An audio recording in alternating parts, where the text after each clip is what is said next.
Proctor, I don't see a salad bar. Hey, have you missed the sweet, sweet dulcet tones of our voices here, our dulcitonous voices? Kevin Gootee, Nick Whitmer. I was in Aruba last week, Nick Whitmer.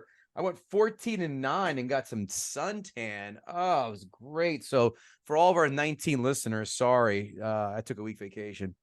Yeah, I told everybody you're getting your dick sucked on the beach, so you're going to be stuck with me for the podcast and no video this week. So, yeah, we managed to put a podcast out, but, no video. Cool in the gang. Well, here we are, Nick. We got a lot of picks. Let's just run through it. What do you have anything for tonight for the Cincinnati game? We're taping this right now, start of the second quarter. Yeah, it was taped a little later than usual. I mean, I got nothing on this. I think you have a prop, but I think we can just move on to the 1 o'clock slate unless you want to get anything out. You want to go over overall records in last week? Last week I was 11-7-1, bringing my total record for the year 131-97-5, 57%. I need to do the math. Last week I was 14-9. And I am currently 141-94-3. So 149 plus 94, 243. I'm 61%. I was going to say 61. That was going to be my guess. Pretty goddamn good. I got Tyler Boyd tonight. Let's go, guys. Tyler Boyd over 43.5. Who gives a shit? By the time you hear this game is over by a day and a half. Yeah, we're skipping Thursday onto the 1 o'clock slate. We have the Chicago Bears at the Detroit Lions. This line is now Lions -8, total 48. Man, I tell you what, I loved it at 10. I took it at 10, Bears +10. At this point, though, I don't think there's much value in the Bears. My buy price to be, I guess, 8.5. If it goes back up to 8.5, I would suggest the Bears. But as of now, maybe just tease the Lions down. But I love the Bears +10. I just feel like Lions struggle against defensive quarterbacks. We saw what Lamar did to them, I should say. Lions have a short week on deck here, traveling back from the West Coast. Thanksgiving next week, divisional dog. It's been a good spot for Goff, but he's December regression. He's like 11 straight covers versus his division. So I'm looking for some regression there. I think the Bears +10 is great. Like I said, +8.5 would be the buy price, the lowest I would go. What do you got? Much like regression, I bought the RoboCop game for PS5. That game is regressing on fun. Some of the missions in there, are you ready for this? One of the missions is you have to, I'm not even making this up. I wish I was. You have to have Officer Lewis, the female cop from the movie. You have to get her birthday card signed. I'm pausing for effect. Wait, so is this like an RPG? Like, no, it's a RoboCop who works at an office. Yeah, it's a first-person shooter, and that's all right. You have to get her birthday card signed, and then the guy, I don't know, because I fast forward a lot of the dialogue because it's really bad. He goes, "Can you do me a favor? Because you're talking through the shower in the police station headquarters. Can you get me my towel?" And I go search lockers to find his yellow towel. I go, this is like Leisure Suit Larry. And what's going on with this? Yeah, this is fruity. If it was an RPG, you could just be like, "Let me just see your dick, bro. Yeah, I'm a robot. Start slinging that hammer around. Let's see that. Give RoboCop a Roman soldier helmet. That's what's going on. Yeah. Look, the Bears stink. I understand why you take 10, but Christ almighty, 1-4 against the spread their last 5 against Detroit. They are 7-3 straight up against Detroit of late, but they are 1-9 straight up their last 9 on the road.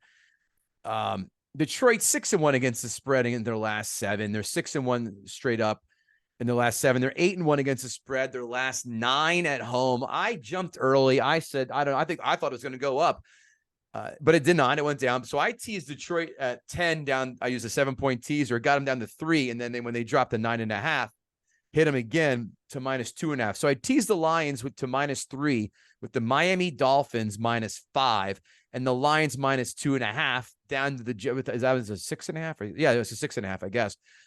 Down to Jacksonville at a pick'em. Gotcha. Yeah. Well, I have some other tease legs too going. Oh wait, I'm sorry. One more. Oh yeah. Detroit -3 and the Packers catching 10.5 points. Gotcha. The Dallas Cowboys at the Carolina Panthers. Panthers are getting 10.5 as a home dog, total 42.5.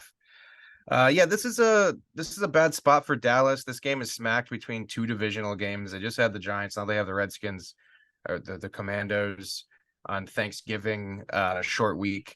It's just this distraction spot. Dallas also just lets up in the fourth quarter with some of these games. They take out the starters, things like that. I think the back door's open. Frank Reich just took back play calling duties. At this point, it doesn't matter. They're just not really good.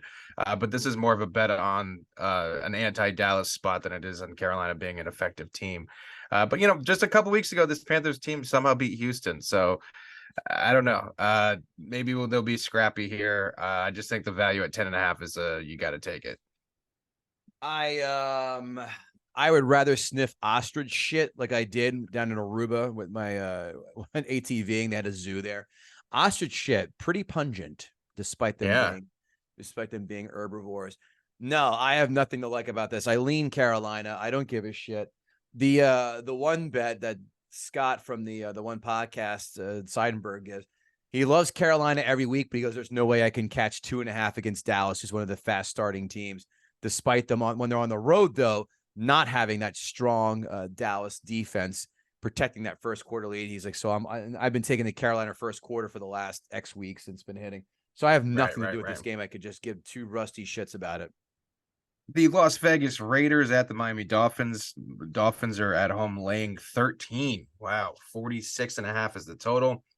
When this was at 11.5, I loved Miami. There's just not a good spot here for the Raiders. They got two huge wins, unexpected, at home. Now they go on the road for the first time. This is going to be when the doors start blowing back off. This team's not good. They're not just like a motivational coach away from being a good team.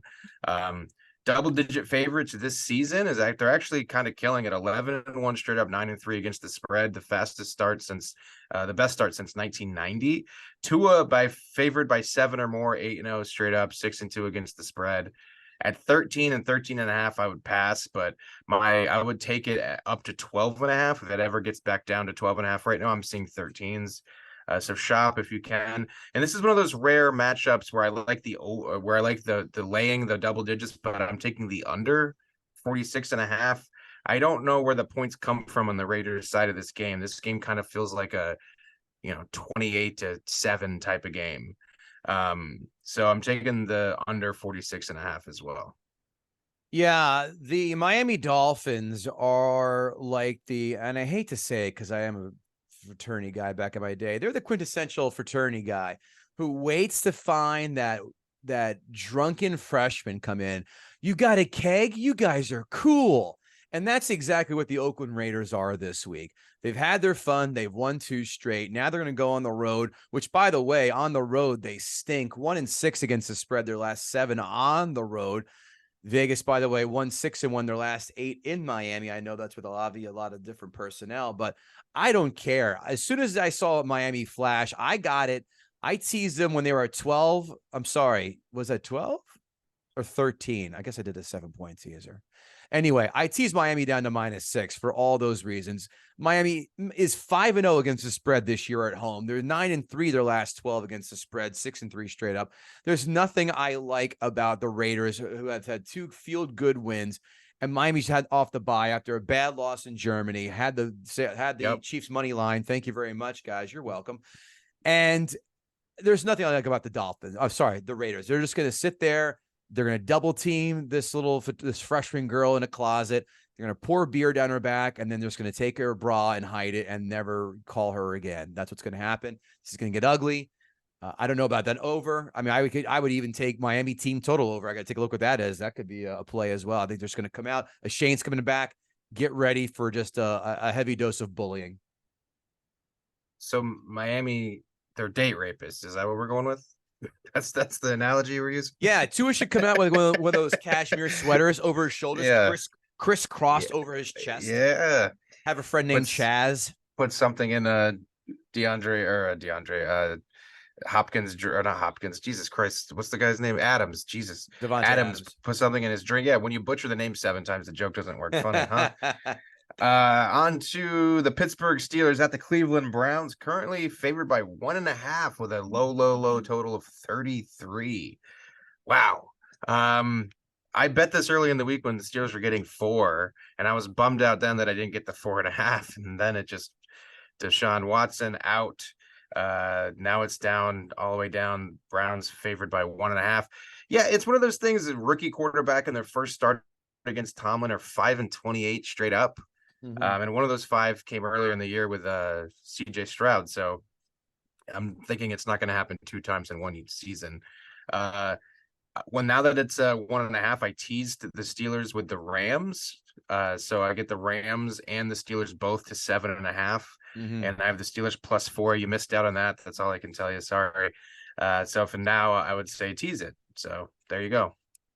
Initially I grabbed the Steelers and I took them to right off. I think Monday night when you and I were talking, I took the Steelers to +10.5 when it was 3.5. I did a 7-point teaser and I hit him again right when Deshaun Watson, right when you texted me again the other morning saying he's out. So I hit him again. So I have Pitt +8, Miami -6, Pittsburgh 4-1 against the spread. By the way, Pittsburgh and Cleveland, the battle of dog shit accents. Ugh. You talk, it's like a cruise ship docking at port, and you're just like, get me out of here. It's the worst 2 accents, some of the bad 2 accents in this fine country.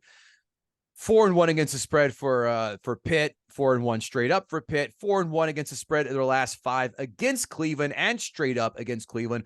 Pittsburgh 6-1 against the spread, their last 7 on the road. Why does anyone trust DTR? Can you explain to me how this is not catching money for the for Cleveland already? I don't understand how they're not dogs yet. This is mind blowing. Yes, we all know there's a lot of phony favorites. Joe Mixon touchdown, and with Pittsburgh getting outgained and outstatted and all that, I don't care. They're winning.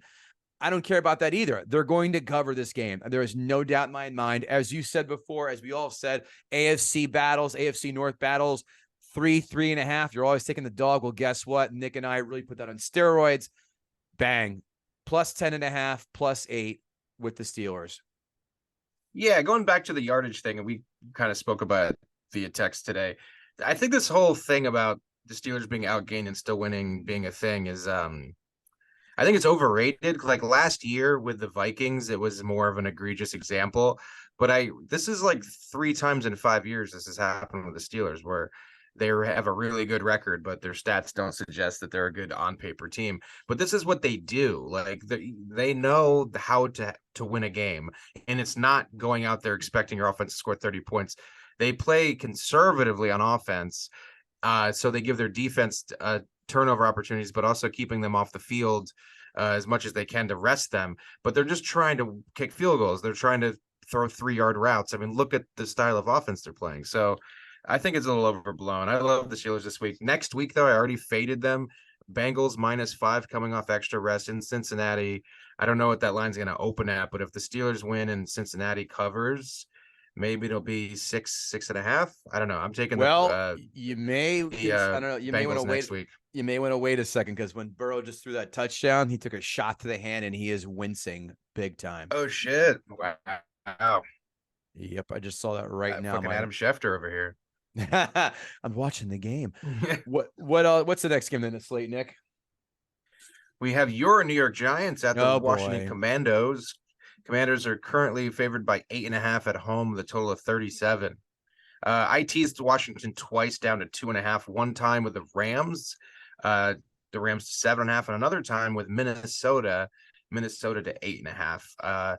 Don't have a lot in this game. I'm never going to bet on Tommy DeVito. I saw that the Sharps, I think this opened around 10. It did. And apparently Wise Guy money came in on the Giants getting points. I mean, we saw the way these teams played each other the first time. It was 14-7. So I get maybe there's a defensive matchup here that benefits Wink Martindale, but that was a long time ago. The Commanders' offense has looked a lot better, and the Giants have Tommy DeVito. So I can't take the points. I'm just going to tease Washington down. I was at that game, and the Giants should have won that game 14-0 if it weren't for a deep Saquon Barkley fumble. Thank you very much. Actually, no, it was a Sterling Shepard muff punt, but Barkley also fumbled. Should have been as close as that. You're right. I lean Giants, especially at 10. I actually toyed with the idea of doing that. I said, what am I thinking? It's Tommy DeVito, for Christ's sakes. I don't like that at all, so I did not take it. But I lean Giants. I mean, if there is one consistent in this world besides Philadelphia fans chewing with their mouth open and Dallas fans just being garbage, it is the Giants do beat Washington like a drum. So I would be a little hesitant. Again, I know it's Tommy DeVito. Something may happen. Barkley's not happy. You never know. I don't know. I don't care. I don't have anything on the game. Let's move on. Going back to this Burrow thing, he didn't even. Oh, he did hit his hand. I thought he. Oh, that was the play before. Okay, so he hit his hand the play before. Then he threw the pass and he winced, not from getting contact. Okay, I get it now. Sorry. Arizona Cardinals at the Houston Texans. Texans -5 for the total of 48.5. Yeah, I get why people are all on CJ and stuff, but the public's killing it this year. They're like 57%, and I think they're due for some regression. Kyler Murray is a dog, 21-12-2 against the spread.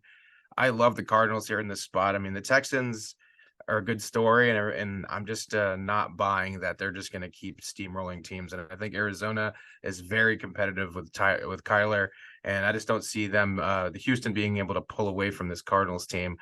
So give me the points. I took it at 5.5. I still like it at 5. I would take it anything north of 4. Cold Cash Player of the Week, CJ Stroud. By the way, CJ stands for Coos Juice. And you know what Coos Juice is, Nick? That is that oily film that lies on top of all the pools in Vegas. And this is the reason you never, ever, ever dunk your mouth, eye, or eyes underwater unless you want a mainline chlamydia.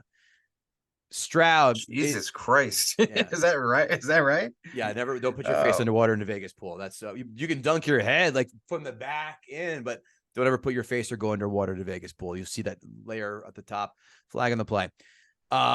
Stroud is a top 5 quarterback play against the Cardinals. He's 826 passing yards, 7 TDs, and 1 pick in his last 2 games.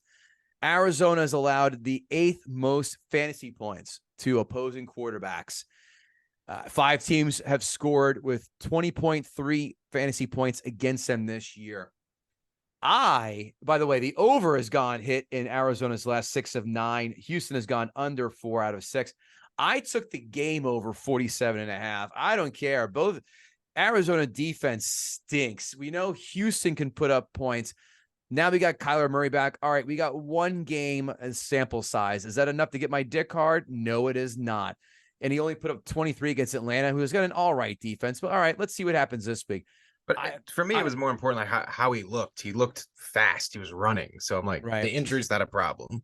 But the other problem, too, is this, and that's the injuries, is that a lot of these guys were injured last week for Houston against God damn it, who they have. Oh, yeah, they beat the Bengals, which I had a bunch of different ways. A lot of these guys are coming back. Nico Collins practiced this week. You're getting a few other guys, George Fant back, a couple defensive players back. Everyone's, oh, crap, I lost my spot here. A lot of guys have practiced, especially on the defensive side of the ball. So that's something that gives me a little bit of pause here.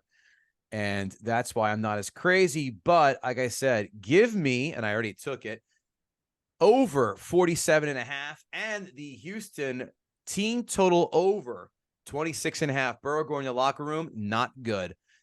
But over 26.5 for team total over for Houston, over 47.5 for a game. This is the potential for a shootout, and I'm going to take CJ Stroud as a cold cash quarterback play of the week.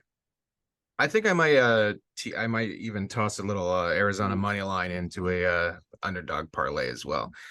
Moving on, Tennessee Titans at the Jacksonville Jaguars. Jaguars are laying 7 with a total of 40.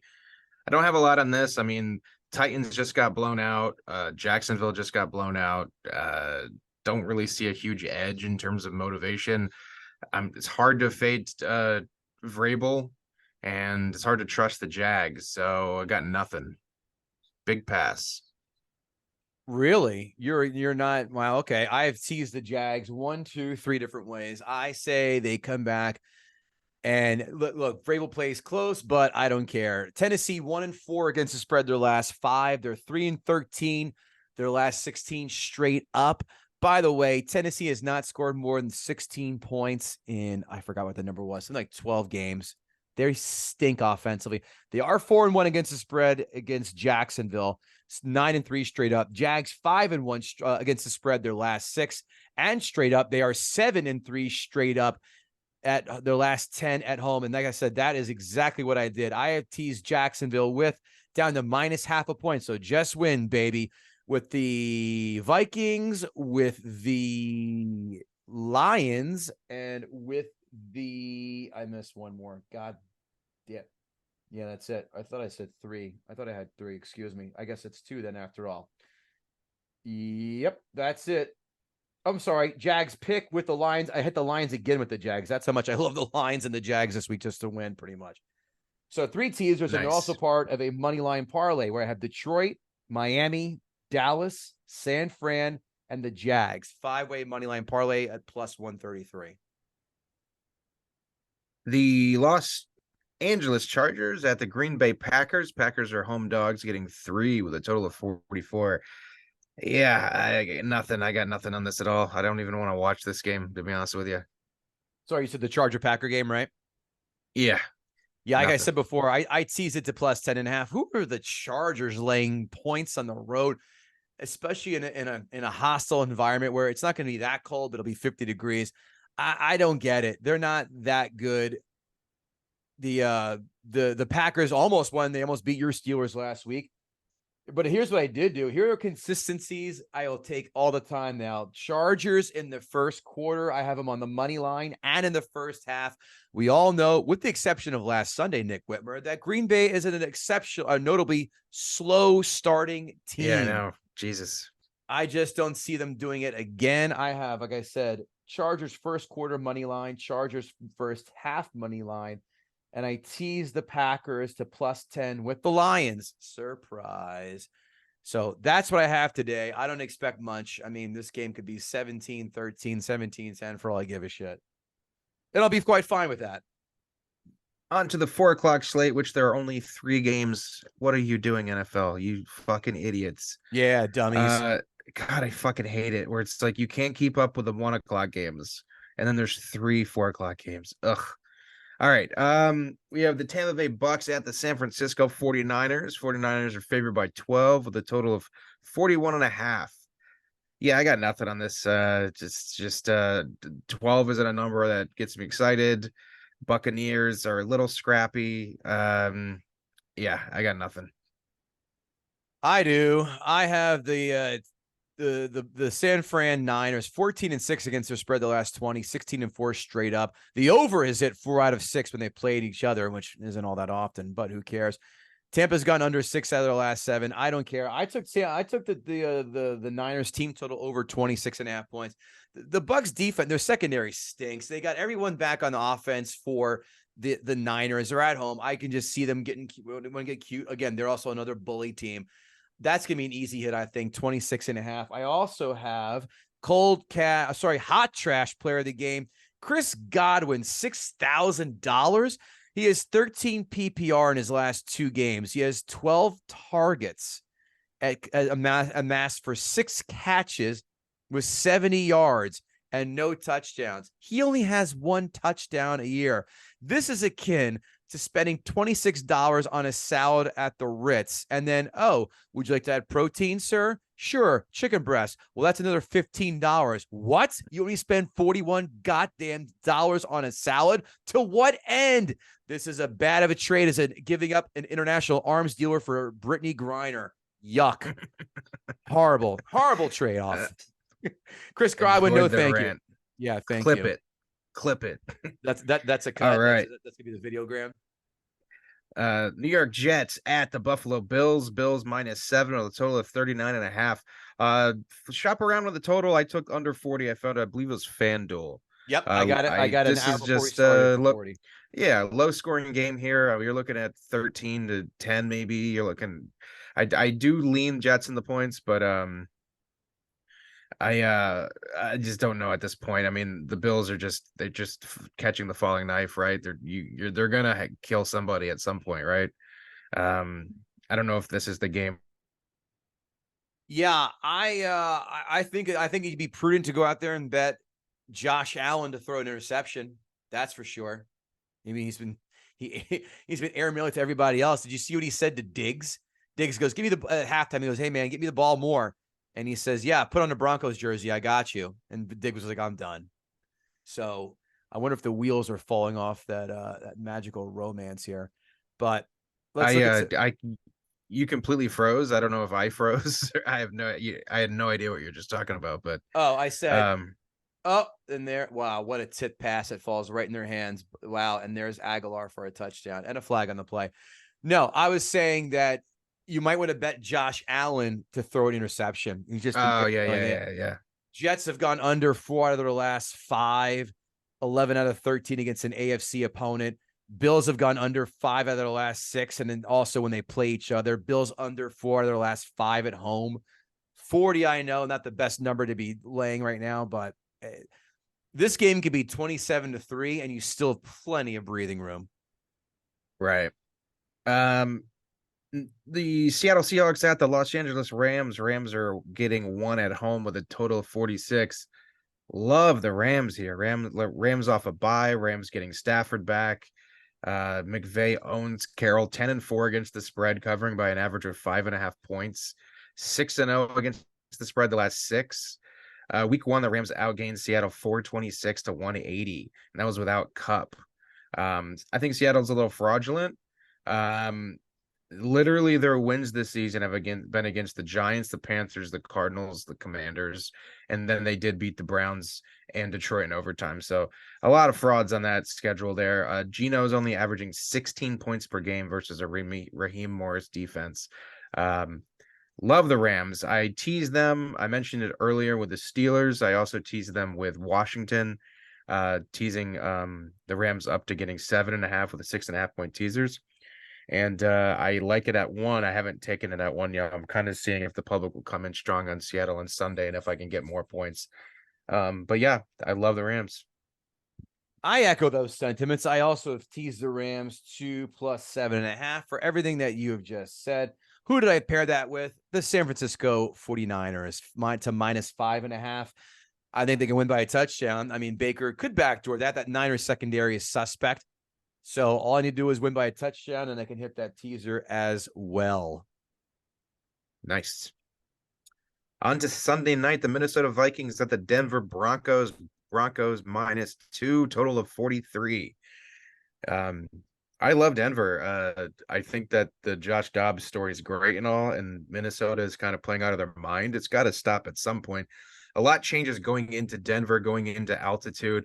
Denver's defense has been getting better every week. Russell Wilson is finding ways to win. I think the team's gelling right now. So at 2, I love Denver -2. When it was 2.5, I did tease Minnesota to 8.5 because I do like Denver. I don't think they're blowing out anybody. No. So this one feels like Denver wins by a field goal. And it's a low scoring game. I might be on the under in this one, currently sitting at 43. Yeah. What say you? Sleeper pick, Ty Chandler. With a name like Ty Chandler, there's another guy who would have a crisscross sweater across his shoulders and talk about how him and his best friend Chaz double teamed a stray St. Bernard while skiing in the French Alps. Did you know the Broncos are the #1 team with the most fantasy points allowed to running backs? 8 running backs have won 14 PPR, and including Latavius Murray and James Cook. And last week when Chandler came in for Madison, he had 15 for 45 and a TD. So for $4,800, you're getting a starting running back against the league's worst defense. Sign me the fuck up. I also have teased the Vikings, like I said before, to +8 with the Jags to -0.5. Minnesota, by the way, 5-0 against the spread their last 5, and straight up 5-0-1 against the spread their last 6 on the road. Denver 2-4 against the spread their last 6 at home, 6-12 straight up their last 18. I also the sneaky good Vikings defense of late.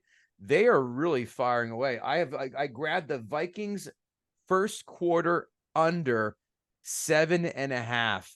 Minnesota has scored on average 2.6 points the first quarter, has allowed 3.3. Denver's defense pretty good too, actually, believe it or not, in the first quarter, allowing 3.9 points.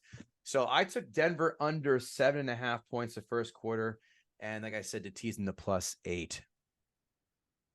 Gotcha. On to Monday Night Football. The Philadelphia Eagles at the Kansas City Chiefs Super Bowl rematch. Currently, Chiefs are favored by 2.5 with a total of 45.5. We said it a couple weeks ago when it was Miami at Kansas City. Kansas City was favored by 2.5.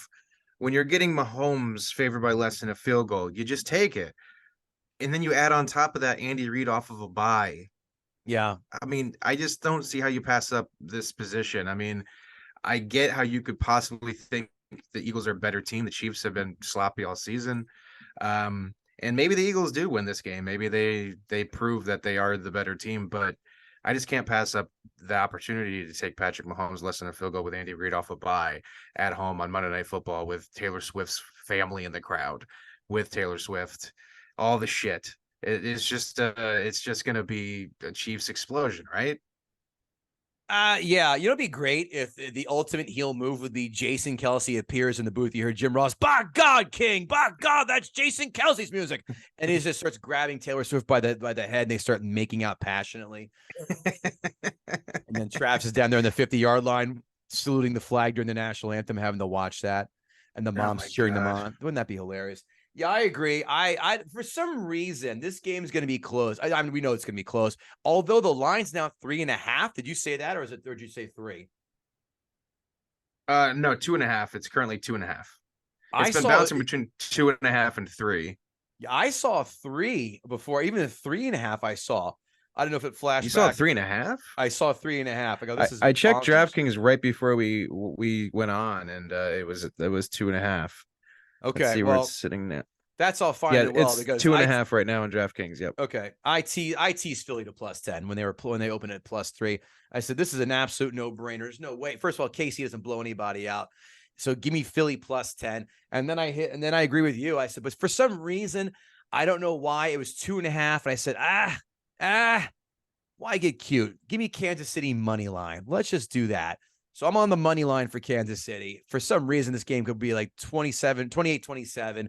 And then you'd be fucked. So I'll take the money line and teasing Philly to +10. That's what I like. Oh, well, there you go. That's the slate. We're going to continue making money for you guys. Likes, follow, subscribe, do all the stuff. Especially if you're listening to this on the podcast or watching the full episode on YouTube. Comments are really great. Thumbs up are great. Let us know you're listening. Ask us questions. Make us feel useful. Sending us nudes, also really great. Yeah, just a big sloppy dick pic, dude. I'm just not gay, but just want to see what you guys are working. No, yeah, the veinier, the better. But hey, we want to see some labias too. Come on, let's go. Let's party. Well, we're both married, but I guess that's fine. You can send whatever you want. I'm just saying, I'm not wearing a wire or anything. Double points if you're a midget. Yeah. Oh yeah, that I don't care. Yeah, that's I get a pass there. By the way, when I was in Aruba, I saw a midget, and and then that night I won like 3 or 4 straight nights playing blackjack. Winner. That's my line of demarc. If I still this quick, I think I told this story before. When I go to Vegas every year, there's nothing that makes my friends and I giddier when we're going to the cab line after getting out of the airport to go to the hotel, and we see a midget in the cab line, and I always like go up and touch her arm, like, hey man, you ready to party? Like, as long as you touch him and get that midget luck on you, and it doesn't miss. It doesn't miss. The winner every time. Kid you not. Documented. That is incredible. I can't believe that. That's so funny. Yeah. So listen, man. you guys in the window down at the casinos, you see a little fellow or a little lady. They don't like when you tussle. They don't like when you tussle their hair. Just give them like a pat on the shoulder. Oh my God. That's do you think they know that? You walk up to one, you touch them, they're like, I know you're just here for the luck. You throw them a few bucks, it's an even trade, right? Or just like, here's my pot of gold. Yeah. Here's a phone book you can stand on. Phone books, just kidding. What is this, 1994? You silly goose, you. Look, guys, hope you appreciate these picks. We're having fun. We're making some money here, and we're telling midget jokes on a podcast. Can it get better than that? No, it can. We're good friends. We're hanging out, and we're shooting the shit on the Thursday night. That's all that matters. Fuck yeah. We'll What a see catch you. by Irwin, huh? We'll see you at the window.